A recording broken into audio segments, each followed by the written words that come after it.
এটা কিসের গাছ বলো দেখি? এটা জলপাইয়ের গাছ। হ্যাঁ, জলপাই কি করে বলো? ওই যে মুরগিটা দেখো কোথায় উঠছে, ওই যে মুরগি, ওই যে।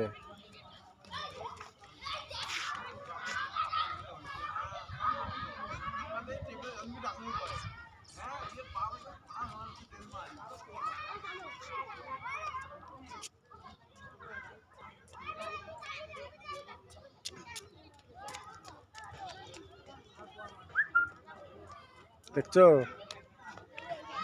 তুমি কি ঘুরতেছো? হুম, ভালো লাগতেছে তোমাকে? হ্যাঁ, কেমন?